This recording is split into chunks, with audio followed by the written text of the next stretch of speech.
the Bible. So if you open to the middle, you'll usually find yourself in the Psalms, and then you can find the number you're looking for. Psalm 66. Shout with joy to God, all the earth. Sing the glory of his name. Make his praise glorious. Say to God, how awesome are your deeds. So great is your power that your enemies cringe before you.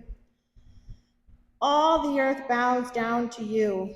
They sing praise to you. They sing praise to your name. Come and see what God has done. How awesome his works in man's behalf. He turned the sea into dry land, and they passed through the waters on foot. Come, let us rejoice in him. He rules forever by his power. His eyes watch the nations. Let not the rebellious rise up against him. Praise our God, O peoples. Let the sound of his praise be heard. He has preserved our lives and kept our feet from slipping. For you, O God, tested us. You refined us like silver. You brought us into prison and laid burdens on our backs. You let men ride over our heads. We went through fire and water, but you brought us to a place of abundance. I will come to your temple with burnt offerings and fulfill my vows to you. Vows my lips promised and my mouth spoke when I was in trouble. I will sacrifice fat animals to you and an offering of rams. I will offer bulls and goats. Come and listen, all you who fear God. Let me tell you about what he has done for me. I cried out to him with my mouth. His praise was on my tongue. If I had cherished sin in my heart, the Lord would not have listened. But God has surely listened and heard my voice in prayer. Praise be to God, who has not rejected my prayer or withheld his love from me. May this word be a blessing to us today. So we have been spending this summer working our way through the summer of Psalms, finding the ways that these songs and poems form the soundtrack to our human experience, even thousands of years later.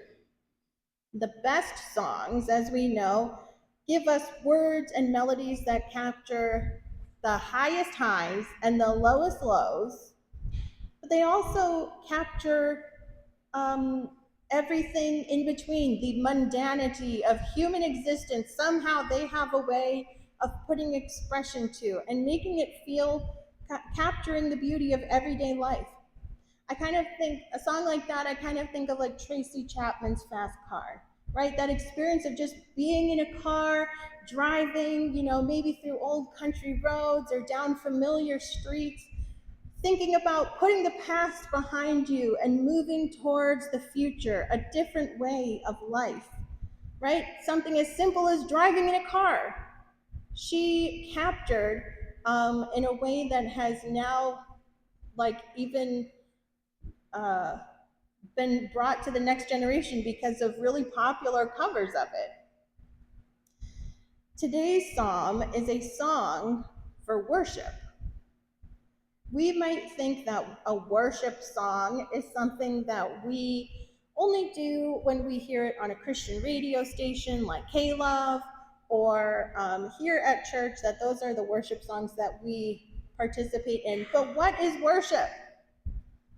Worship is focusing our time, our energy, our attention on to amplify the goodness of the object of your praise.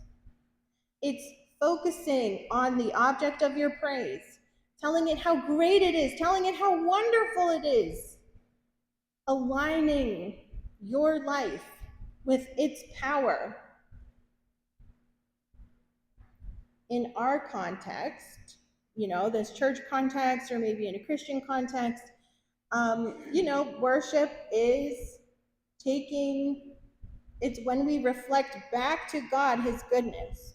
We speak his attributes. God, you are so good, you are so faithful, you are so loving, you are so merciful. We speak who he is, that he has been good, and we proclaim our trust in him for the future. But it's also true that worship, even though we think of that as a word for like a Christian context, pretty much all the songs that are out there are worshiping something, if you really think about it. There's a lot of different things that humans can worship. Okay, in the biblical context, we would call those idols. And maybe in olden times, like in the Old Testament, they would make an idol out of gold or out of some kind of rock, or maybe make a temple to a god or a goddess. That's idol worship. Excuse me. But we have idols too. They just look a little bit different, a little bit more everyday than maybe a temple or a golden calf or something like that. Our music is a way of worshiping those things. It's a way of worshiping success, which can be an idol for us. It's a way of worshiping money, which can be an idol for us. Relationships.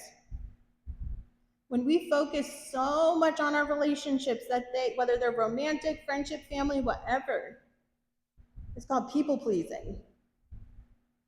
When we focus so much on our relationships that it becomes the thing that defines our life, whether it's we're up because our relationship is good, or we're in a relationship, or we're down because we're not, that's when we worship it. Much of our music worships pleasure of whatever kind, hedonism, spending all of your time and money and energy going after the good life, right? We're here for the times we'll never remember, with the friends we'll never forget. That's called pursuing pleasure and worshiping it as an idol. And so this psalm helps us to refocus where our praise belongs, on God. It talks about God's goodness, and it gives us language to echo when we might not know how to express our thoughts on our own. Has anyone ever had that experience where you're like, you want to pray, but you're not totally sure what to say? There's a psalm for that. Sometimes when we might not be able to express our thoughts, we can go to the Psalms, and there really is a psalm for every human experience. But one thing that I was thinking about as I was preparing for today is that it also gives us, it kind of reflects some different ways to worship. And I texted Evan on Friday and said, I'm so mad I called it ways to worship and not ways to praise. It was right there. It's okay. But we have these ways to worship, and there's different ways that people can worship God, and there's not just one way to do it. As much as God has given each one of us different fingerprints and different colored hair and different DNA, there are different ways to worship God. It's not one size fits all. I really struggled with that growing up, and it was like, if you want to connect with God, you need to sit in a room, read your Bible, and do prayer by yourself. Hi, I'm an extrovert. Have we met? You think I'm. My parents love to go on like silent retreats. They just went away for a week of no talking for a week. They loved it. Loved it. It's like they're like, we've never felt better. And I'm like, that's, if that's the only way you can connect with God, I'm on another planet. But there's more than one way to connect with God. And there's this really great book called Sacred Pathways: 9 Ways to Connect with God. It was written by Gary Thomas. And in this book, he talks about 9 different ways that people might connect with God. And so I kind of wanted to just go through them briefly, because I wonder if this might be a newer idea for some of you. And it's kind of fun to think about maybe ways that you've sort of naturally aligned with worshiping God, and maybe you didn't even know that that was like a way to be worshiping. So I hope that this language kind of helps you move deeper in your worship by realizing that God made you this way and longs to connect with you through these pathways. The first one is the naturalist. The naturalist loves God by being outdoors. These people connect with God in nature. Maybe you feel most at peace, you feel like your soul is connected with God, like in a thin place where heaven and earth feel a little bit closer. Maybe for you, that's looking out over a grand vista, or feeling the endorphin rush of getting to the summit of a mountain, or even just sitting in your yard looking at the birds and loading up the bird feeder. This, a spiritual practice for this type is to be intentional about worshiping God as the creator, looking at his fingerprints in the ways that he designed the natural world, and really letting God speak to you through creation. Some of you are prone to poison ivy, and so maybe that might not be you, and that's okay. There's 8 more where that came from. The next one is the sensate. The sensate. So loving God through the senses: taste, touch, smell, sound, and sight. These folks tend to be more artistic. They connect with God through beauty, through appreciating beauty. For me, I find this sanctuary a way to enter into worship because it's just such a beautiful and peaceful place. I love looking at the light coming in through the window. So for a sensate, it's you are really tactile, really appreciate God through beauty and enjoy beautiful spaces to connect. I think that a great way that people who are sensates worship is by even creating like interior design. So sometimes creating spaces even at church or in your home to host people and make them feel comfortable and relaxed. And maybe cooking a meal that tastes really great. That's a way to worship God through your senses. Some people are traditionalists. So that means that they love God through ritual and symbol. Those folks are the ones who always make sure that the candles are lit here, that we stick to the traditions, that we have these, that's wrong page. They honor our traditions, and they create peaceful and predictable spaces where everybody knows how it's going to go. We don't have to get worried about not knowing what to say or do. It's a peaceful place where we enter into the liturgy of, um, of our worship service. So a great way for these folks to enter deeper into worship with God might be using liturgical prayers, like from the Book of Common Prayer, or honoring daily prayer rituals. Like there's some people who do prayer 5 times a day. There's some traditions that do that. So entering deeper into tradition and discovering more traditions that really ground the church can be a great way to enter into deeper tradition and connect with God. The next one is ascetics, loving God in solitude and simplicity. These are people who love to live like monks, okay? Like when I said going on a prayer retreat for 7 to 10 days and not talking and living in a monastery for a few days, for them, like they are the ones who really click with daily Bible time, prayer, meditation, right? They really get peace and connect with God in solitude. Activists love God through confrontation. Some of you are like, no, that's not me. I don't do confrontation. But for some people who see injustice and see injustice as being contrary to God's heart, a way to worship is to confront injustice where we see it at play. Maybe, so for us, that might even be contributing to the food pantry.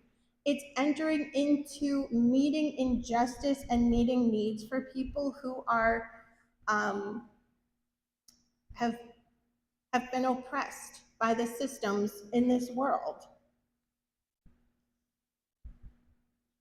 A really great way for someone who is an activist to channel this, right? We can't just like shake our fists at everyone and say that that's worship.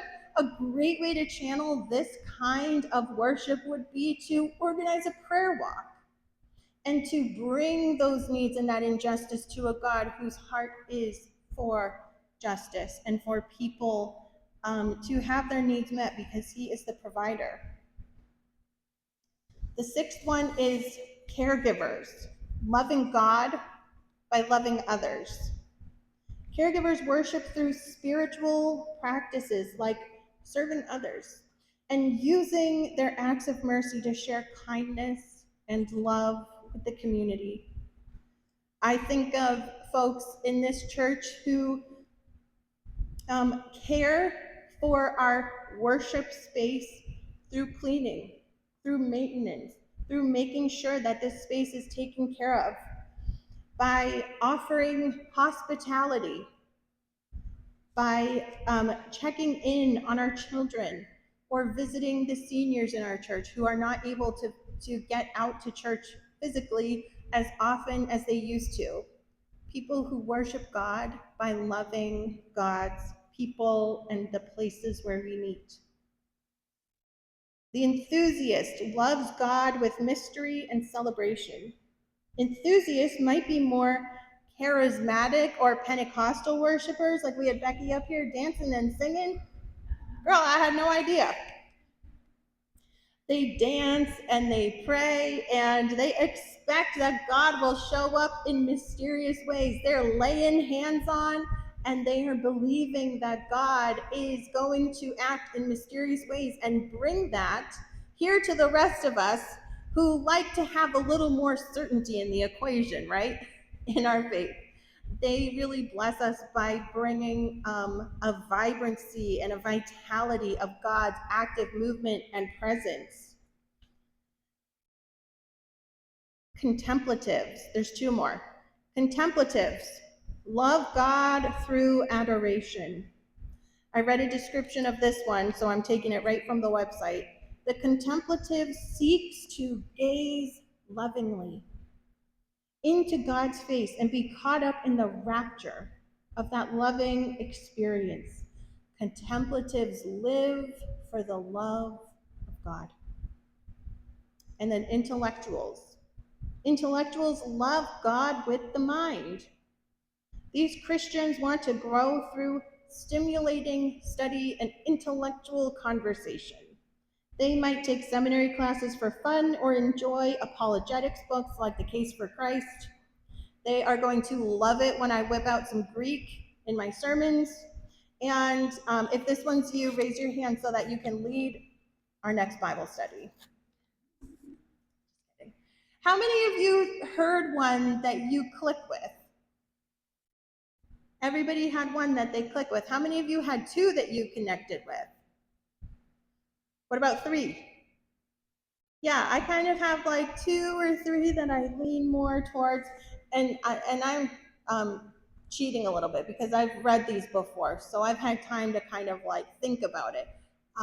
But I'd love to send these descriptions out in the email next week so you guys can take a little bit more time and look at them, because it's a great way to really reflect on how God designed you and how he yearns to connect with you in that way.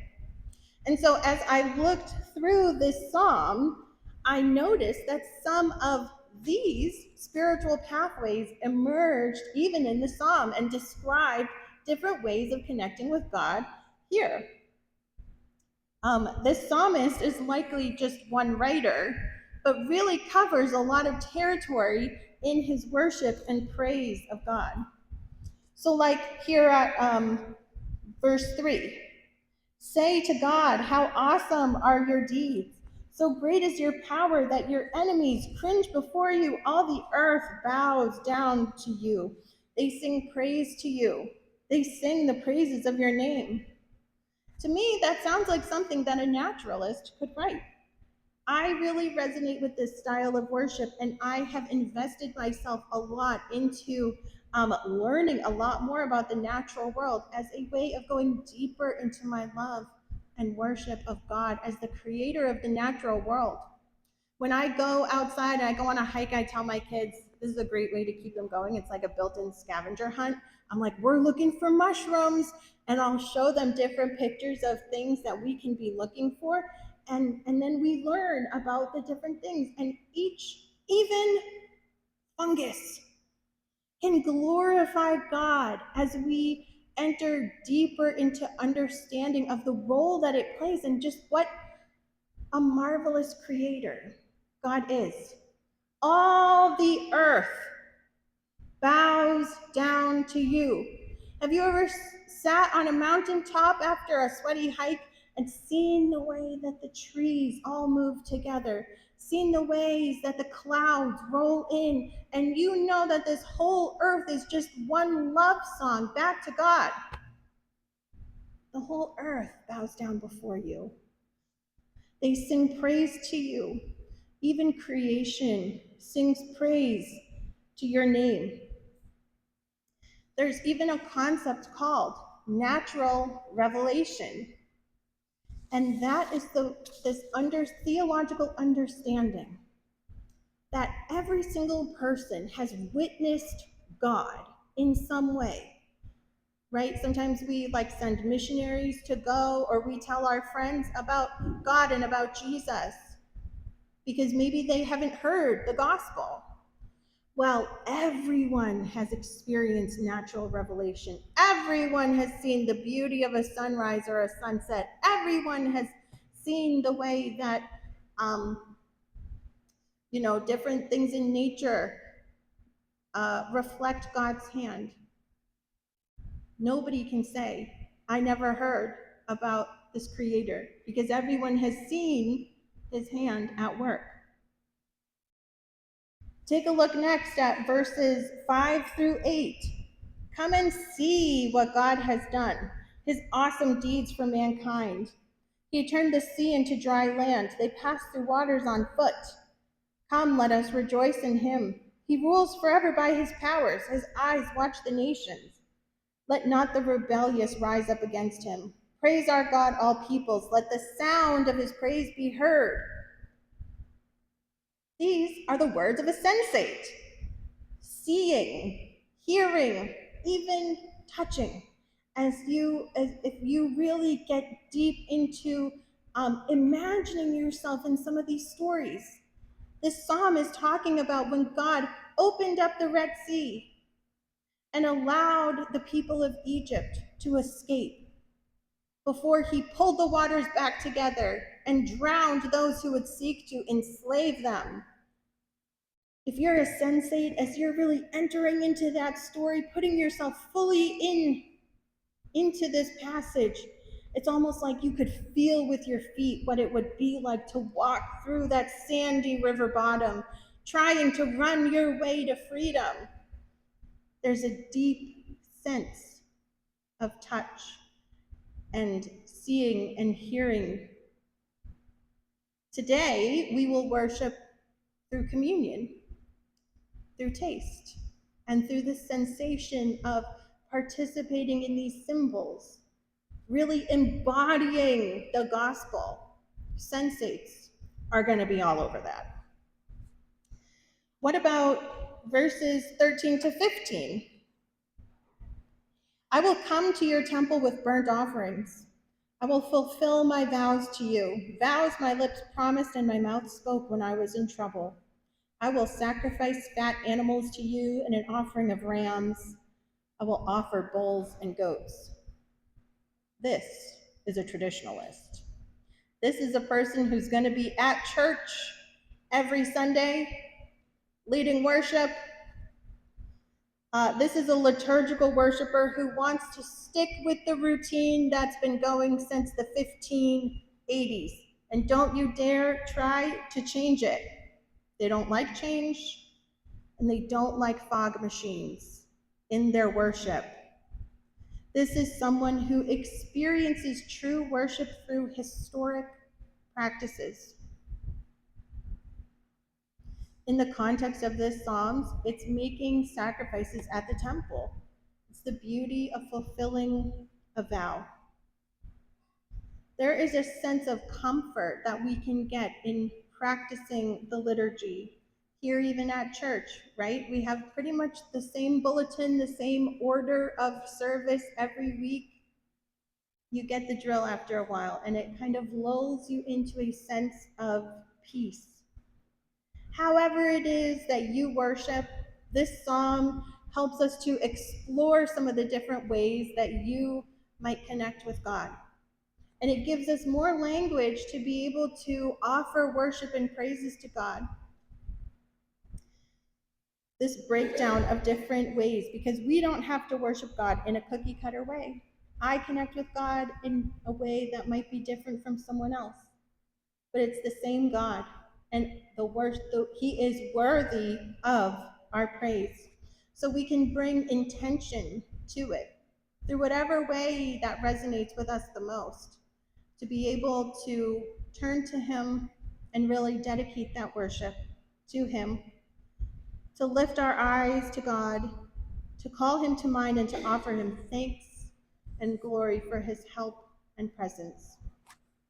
We're going to be able to respond now through this final hymn, Teach Me to Pray, Lord, and then we will participate in the Lord's Supper together. Hymn number 442.